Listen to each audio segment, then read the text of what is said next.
Hello my dear friend, कैसे हो आप सब। आई होप आप सब अच्छे होंगे। बीएड सेकेंड ईयर स्टूडेंट्स का असेसमेंट फॉर लर्निंग का जैसे कि मैंने आपको लेक्चर स्टार्ट करवा रखे हैं। आज फर्स्ट यूनिट जो असेसमेंट फॉर लर्निंग है बीएड सेकेंड ईयर का सेकेंड सब्जेक्ट है, उसका ये फर्स्ट यूनिट का लास्ट टॉपिक है। इसके बाद मैंने सोचा है कि जो आप देखो एग्जाम्स आपके आगे हैं, जो हर एक सब्जेक्ट के इंपॉर्टेंट टॉपिक्स होंगे जो हर बार एग्जाम में पूछे जाते हैं, मैं सोच रही हूँ कि आपको वही कवर करवा लूं। क्या आप इस बात से सहमत हैं? तो मुझे कमेंट बॉक्स में कमेंट करके बताना कि हाँ जी मैम, आप जो हमारे एग्जाम्स में टॉपिक्स आते हैं वही मेन टॉपिक्स करवा दीजिए, ताकि हम 2 जून 3 जून को अपना एग्जाम देने के लिए प्रिपेयर हो सके। ठीक है, बहुत ही अच्छा लेक्चर है आज का और बहुत ही इंपॉर्टेंट टॉपिक है। हर बार एग्जाम में ये पूछा जाता है, ध्यान से समझना। सिंपल सा टॉपिक है, कुछ भी नहीं है।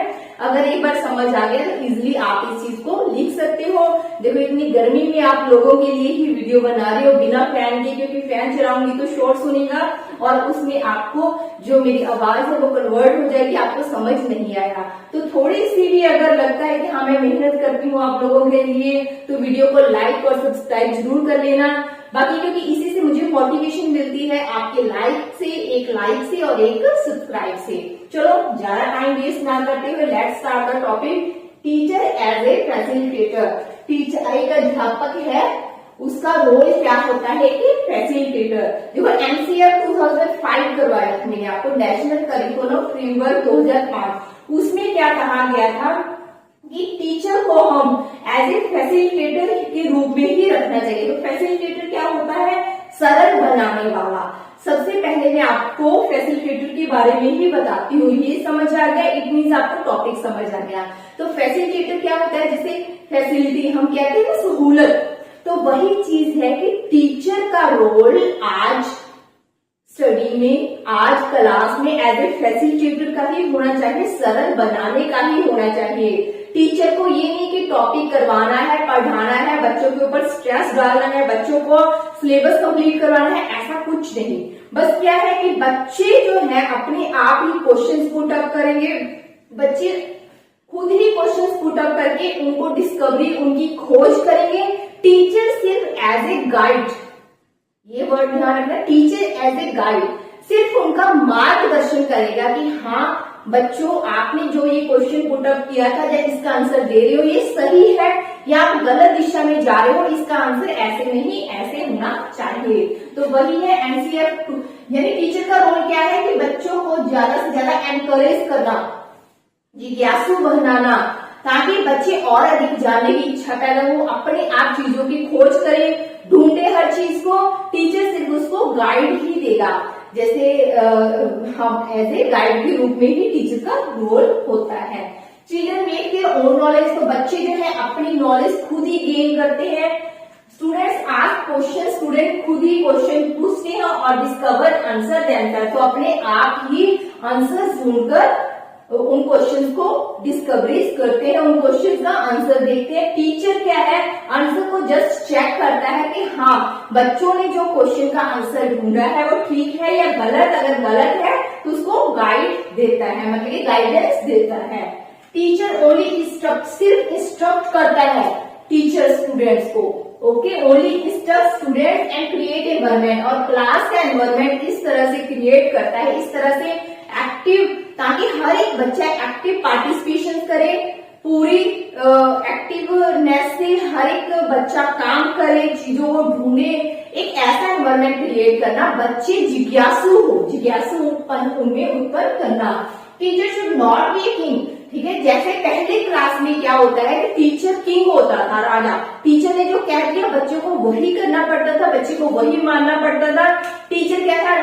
स्ट्रिक्टनेस से डंडे का प्रयोग करके, थप्पड़ लगाकर, उनको डांट के चीजें याद करवाते थे। अगर बच्चों को याद नहीं होता तो रट्टा लगाते थे। लेकिन आज एजुकेशन कैसी है कि बच्चे खुद ब खुद जानने की इच्छा पैदा करते हैं, टीचर सिर्फ उसको गाइडेंस ही देता है। तो आज टीचर नॉट ए किंग, एक किंग नहीं है, सिर्फ वो कंट्रोल्स करता है एक्टिव लर्नर्स को। एक्टिव जो लर्नर जो और अधिक जानने की इच्छा बच्चा पैदा करता है, एक्टिव लर्नर्स होते हैं, उनको एनकरेज करता है, बढ़ावा देता है।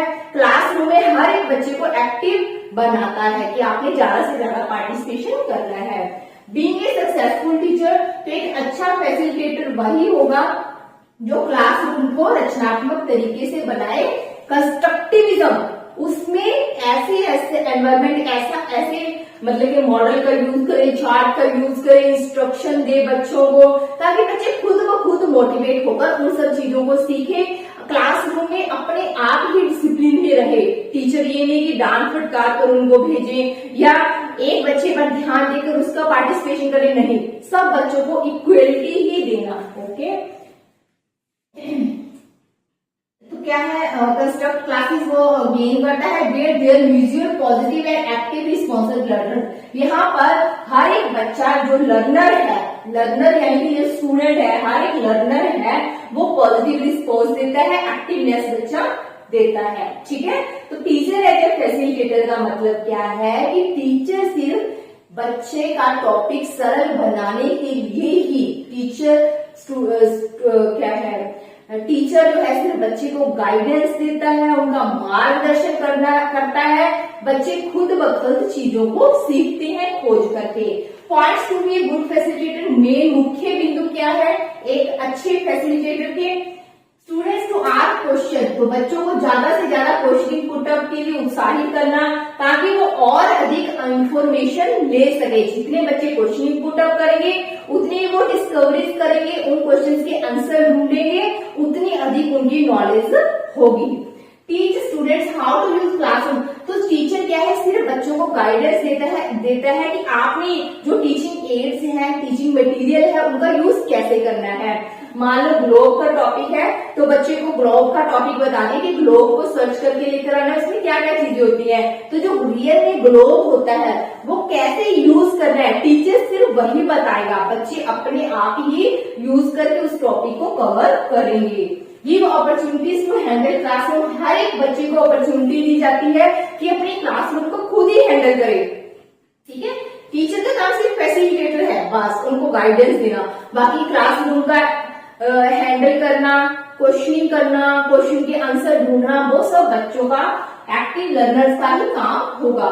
व्हाट यू वांट स्टूडेंट, यानी बच्चा क्या चाहता है, बच्चे की इच्छा के अकॉर्डिंग ही टीचर उसको गाइडेंस देता है। Allow constructive classroom, constructive classroom के लिए अलाउ करता है ज्यादा से ज्यादा क्लासरूम को कंस्ट्रक्ट करना। विल आस्क ओपन, तो सिर्फ क्या है जो टीचर है जो क्वेश्चंस है लास्ट में बच्चे ने पुट अप किए हैं या आंसर नहीं ढूंढे, सिर्फ उसको गाइडेंस ही देता है।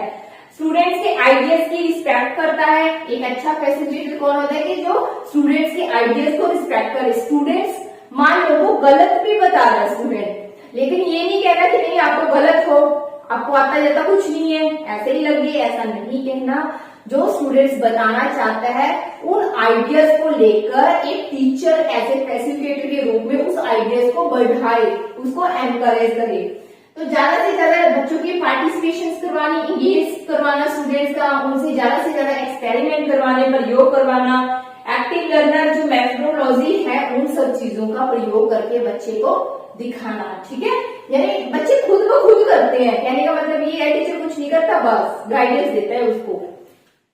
एक असेसमेंट में ये कैसे हेल्पफुल हो सकता है, फैसिलिटेटर, एक अच्छा फैसिलिटेटर कैसे हेल्पफुल बनाता है असेसमेंट। असेसमेंट क्या होता है, आकलन करना। तो और स्टूडेंट्स, हर स्टूडेंट सेम नहीं होता, तो जो टीचर है मान लो असाइनमेंट दे रहा है तो हर एक बच्चे को सेम ना दे, हो सकता है जो दूसरे बच्चे हैं उनका इंटरेस्ट किसी और टॉपिक में है, इन बच्चों का इंटरेस्ट किसी और टॉपिक में है। ठीक है, तो हर एक बच्चे को इक्वल असाइनमेंट नहीं देना, इक्वल उनको एक्सपेरिमेंट नहीं करवाने। जिस बच्चे का जिस चीज में इंटरेस्ट है उसके अकॉर्डिंग ही उनको असाइनमेंट, प्रोजेक्ट्स देने, उनको लर्निंग स्टाइल्स उसी तरीके से करवाना। ठीक है, क्योंकि हर एक बच्चा क्या है, हर एक बच्चा शाइन करता है। अगर टीचर स्टूडेंट को चांस देगा तभी तो शाइनिंग दिखेगी ना कि उस बच्चा कितना शाइन कर रहा है, मतलब कि उस बच्चे में कितनी क्वालिटी है, कितना वो किस फील्ड में कितना कर सकता है, किस फील्ड में इंटरेस्ट है। ठीक है, तो हर एक बच्चे के लिए अलग अलग प्रोजेक्ट, अलग अलग असाइनमेंट्स, अलग अलग हर चीजें देनी चाहिए। In order to become facilitator some steps should to be follow. तो कुछ स्टेप्स हैं जो फॉलो करनी चाहिए एक अच्छे फैसिलिटेटर के लिए। वही है कि स्टूडेंट्स की नीड के अकॉर्डिंग ही बच्चा क्या चाहता है, बच्चे की क्या जरूरत है, उसी के अकॉर्डिंग बच्चे को प्रोजेक्ट देना, बच्चे को क्वेश्चनिंग पुट अप करना, स्टूडेंट्स को क्वेश्चनिंग पुट अप के लिए एनकरेज करना, एनवायरमेंट ऐसा बनाना कि बच्चे की जो नॉलेज है और अधिक उत्साहित हो, फीडबैक देना हर एक बच्चे के लिए ताकि हेल्पफुल हो उनको कंस्ट्रक्टिविज्म के लिए। ठीक है, फीडबैक में क्या होता है कि हर एक बच्चे की जो कमी है, जो अच्छाई है, वो चीजें सारी बताना कि हाँ आपने आज ये चीज गलत की, इसको अगर ऐसे करते तो और भी बेटर हो सकता था। तो और भी बच्चे मेहनत करेंगे और एक अच्छी क्रिएटिविटी जो लेकर आएंगे। तो एक अच्छे फैसिलिटेटर की रिस्पॉन्सिबिलिटीज क्या है कि हर एक क्लासरूम में एक अच्छा मटेरियल प्रोवाइड करना, हर एक बच्चे को इक्वल अपॉर्चुनिटीज देना। ठीक है, बच्चे क्या चाहते हैं उनकी नीड के अकॉर्डिंग उनको असाइनमेंट्स देना, हर एक बच्चे को वही चीजें अपॉर्चुनिटीज देना, रिस्पॉन्सिबिलिटीज देना, सिर्फ गाइडेंस देनी स्टूडेंट्स को, उनकी नॉलेज को और अधिक एक्सप्लोर करना। तो इन पॉइंट्स के द्वारा आप कितना भी बढ़ाकर इसको लिख सकते हो, 60 मार्क्स का क्वेश्चन आपका कंप्लीट हो जाएगा। क्योंकि जो लक्ष्मी की देखो मोस्टली बच्चे क्या है कि लक्ष्मी में से पढ़ते हैं, उसमें जो ये टॉपिक है ना बहुत कम दिए हैं और पैराग्राफ ट्यूनिंग में दिए हैं। तो आपको मैं सिर्फ यही बोलती हूँ कि हर एक टॉपिक जो आप करते हो उनकी ज्यादा से ज्यादा हेडिंग्स बनाइए, एक्सप्लोर कीजिए चीजों को, जो पूछा जाता है वही लिखिए, टेक्निकल वर्ड का यूज कीजिए। जैसे फैसिलिटेटर है, इसको as a teacher as a facilitator ही लिखना है। लर्नर्स है तो लर्नर्स ही लिखोगे। ओके, और अगर फिर भी नहीं समझ आता तो दोबारा करवा दूंगी, या फिर आगे आप क्या चाहते हो इंपॉर्टेंट टॉपिक्स ही करवाऊं या इसी को कंटिन्यू लेकर चलो, तो कमेंट बॉक्स में मुझे कमेंट करके जरूर बताना। आई होप आज के लेक्चर से काफी हेल्प मिली होगी। हेल्प मिली है तो वीडियो को लाइक और चैनल को सब्सक्राइब करना ना भूलना। Thanks for watching, have a nice day. Thank